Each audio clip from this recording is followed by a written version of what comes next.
Hi, good day to you guys. Today, I just want to highlight a few important aspects that I've realized over a period of time that I've been working, studying, and as a strategy expert, sometimes you are a natural disruptor. And now, if you've been exposed to the game of chess and have watched historical movies, I want you to understand that times may have changed, but the nature of humans has never changed. Now, if you're a natural disruptor, people will always use existing systems to fight against you. Now, from a business point of view, um, chess was designed as a game of strategy, and we know that strategy comes from warfare. So the term strategy itself comes from stragos, right? Which emanated from warfare. And if you are to win in a warfare, you need to be strategic, you need to be a disruptor. And if you are to win also in business and to make money and become a business that thrives, you need to be very strategic. And that is the same with chess. You need to think outside the box. And in certain instances, or in most instances, if companies or individuals are unable to fight against you from a business point of view, they will use systems to attack you. And this is what happened with me with the SEMA issue, that my business was uh, developing well, right? Bought properties and um, uh, wanted to build an office park for my businesses. And um, those who did not like the way I was doing business, SEMA officials in particular and other competitors, um, this I'm assuming without actual evidence whether some companies were involved. What I understand and what I know is SEMA South Africa had corruption going on, and this I know firsthand. If you look into the SEMA report, there was a lady called RR, right? RR basically approached me in 2017 and told me that there is bribery going on between SEMA officials and other institutions. Those who may recall, in Africa, there were only three institutions. Specifically in South Africa, there were only three institutions which were shown on the SEMA website for years, right? And I approached SEMA wanting to be given such a service for a fee, but I was told that such a service had been suspended. 2, 3 years went past, and only those three institutions were being marketed, right? I happened to have been working for one of the institutions sometime earlier. I don't know whether, I think that was in 2017 as well, right? After I left the institution, the owner of the institution, prior to my leaving, sat down with one SEMA official, explaining that Miss RR, was actually in his pockets. And it did not last long. The official that had been told that resigned and joined a different institution altogether.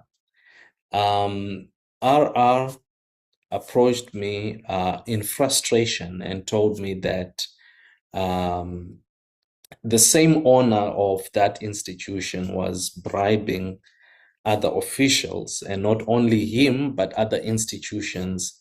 But she did not want to take a bribe from me. I said, yeah, certainly, because I don't want to be involved in any corrupt activities. Now, when this happened, and when this happened, I started operating my institution, gained traction, got contracts. However, one of the things that CIMA lied in their report is that I never produced any evidence. In actual fact, there was the CIMA attorney called Mr. Alistair Campbell. I sent him an email with a lot of evidence that I was being sabotaged by CIMA officials. In other words, they were delaying the processes of registration for my students, and this affected my businesses, right? Simply because I had two businesses which were affiliated with CIMA, one as a tuition provider and another as a training partner, right? Now, I was the only individual with a dual licensure from the Chartered Institute of Management Accountants, right? And my strategy was assisting learners through what we called the ISOF accelerated route, which was groundbreaking, right? Nobody else had done this and nobody else was doing this. Only I was doing this. I was very disruptive. And now, along the process, I got delayed. I had contracts that I was establishing in Namibia. In 2021, one of the licensure expired. I sent numerous emails, and some of my employees also sent numerous emails to CIMA officials asking us for a renewal. We sent all the documentation, made payments, right? But until to date, this is 2025, that licensure was not renewed, and I became like a fool to the people in Namibia that I wanted to work with, two universities in particular, which were the University of Namibia as well as NAST. This was supposed to generate a lot of revenue for the business, but this could not happen. I sent numerous emails, even copied the regional vice president of CIMA, Ms. Tariromtizwa, telling her that I want to assist CIMA to speed up the processes, but they could not allow me, all right? I do not believe that Ms. Mutizwa herself was involved in any corrupt activities because she came late, right? But one thing I know is some of the officials were included or involved in the corruption, perhaps without her knowledge, or maybe the corruption had ended by the time she started her tenure. I'm not sure. But provided all the evidence for the sabotage to Mr. Alistair Campbell, who then did not submit this evidence to the committee. But the committee was aware that I had emailed Mr. Campbell the evidence, but they did not produce the evidence in the hearing, right? Now, they had told me that I should not record anything, but I recorded with my phone some of the conversations that we had, and CIMA did not have any evidence for my wrongdoing, right? So I provided evidence. One of the things that CIMA suggests in their report is also that somebody lost their job because of me. That was a lie, and I called it in the hearing that it is a lie. The alleged individual who is my student, Miss YZ, uh, actually actually it's Miss BY, right? She actually resigned from her work. And I do have a recording which highlights that she resigned, right? I had a call with her and recorded this call. I'm not sure if it would be clearer here, but I just want to set the record straight. I did not appeal the hearing simply because I realized that it was a waste of time, right? SEMA in particular had proven to be corrupt within South Africa. I had told this to the committee, but nothing was done about it. What guarantee did I have that the corruption or the system rigging would not continue? Like I said earlier on, human nature has never changed. What changed are times and the way things are done. So we may not be in war physically, but we are in war in terms of business. Sometimes, if you want to beat an opponent, you attack their credibility. And this is what SEMA did with me. They tried to attack my credibility so that I would not be trusted in business, right? However, they lied, right? And um, let me play this recording.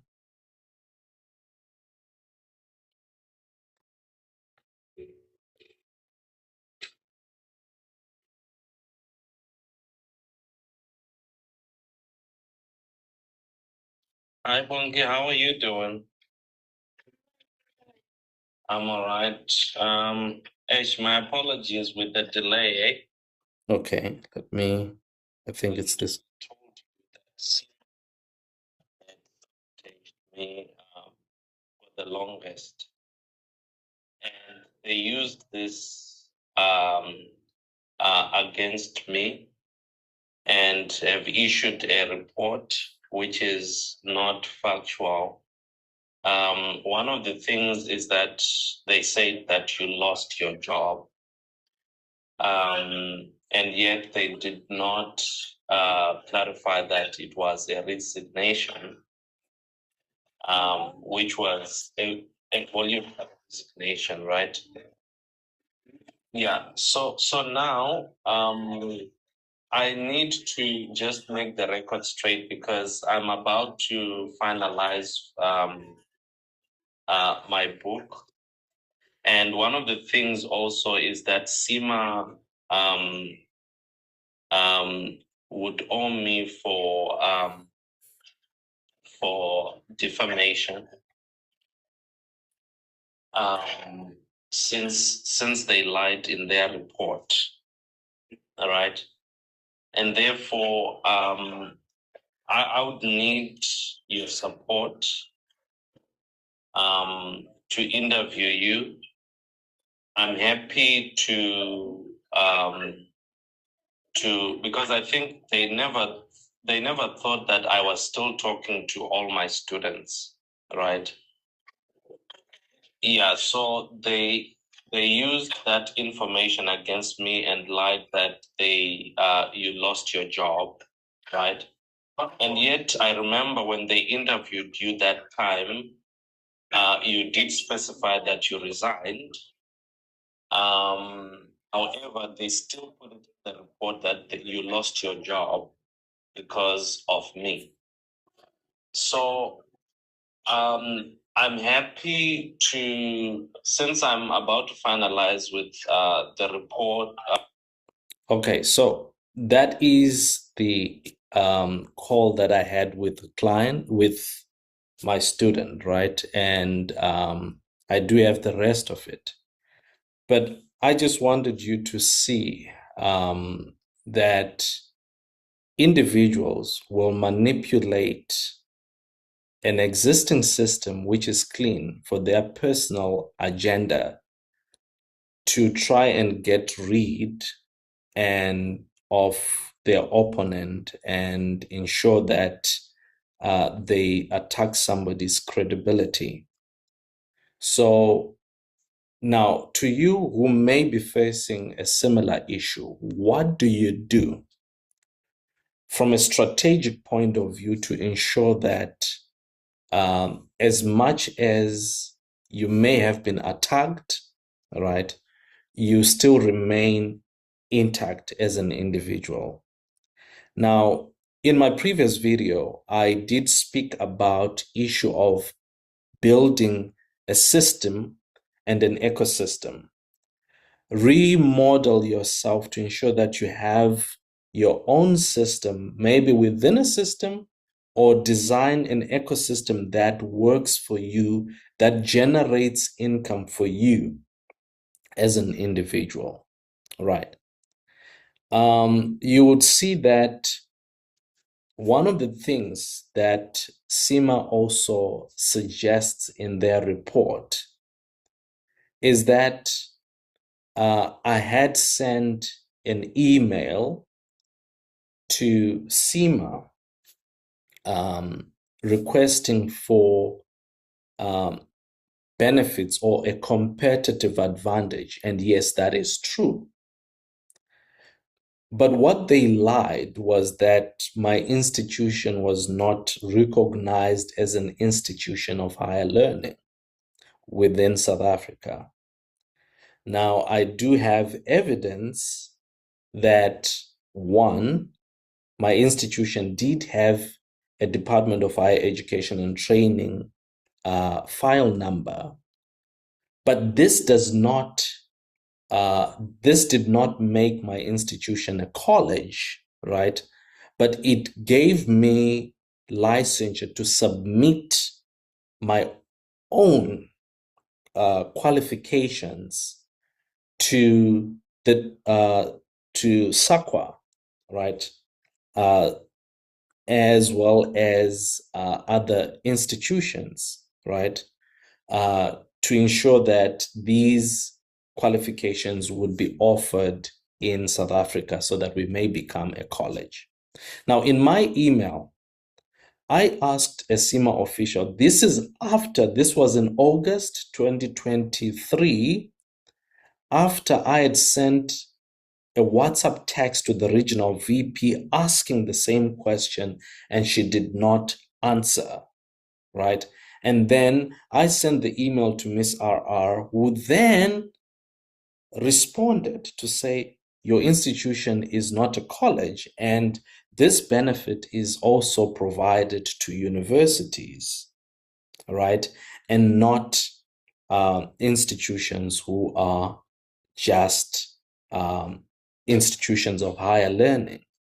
So what she was trying to explain is that she would not be able to give us the competitive advantage, which was lower pricing of the financial leadership program.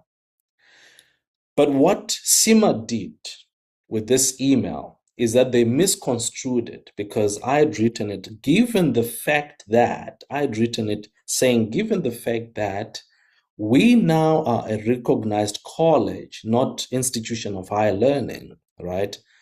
With the deter file number, can you not offer us this? So that is the premise to which SEMA is based their judgment on, to say I lied or I misrepresented.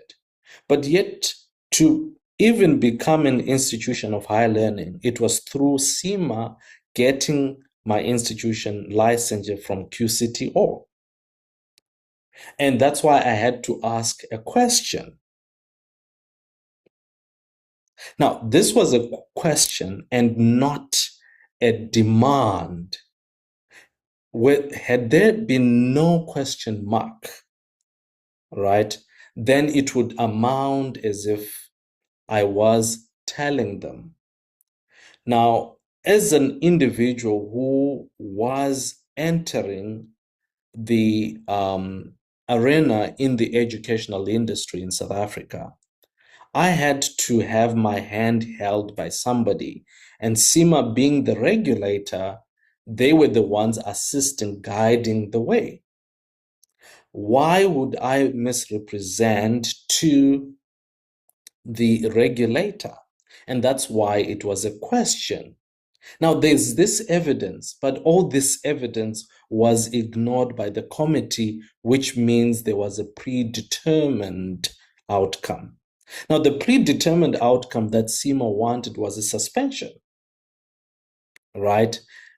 However, prior to everything, I'd decided to uh, stop my membership with CIMA voluntarily, but they would not tell you that in the report either. So it is very important that you try and beat the system before the system beats you. Once you see that there is sabotage going on, be proactive as an individual and find avenues to ensure survival.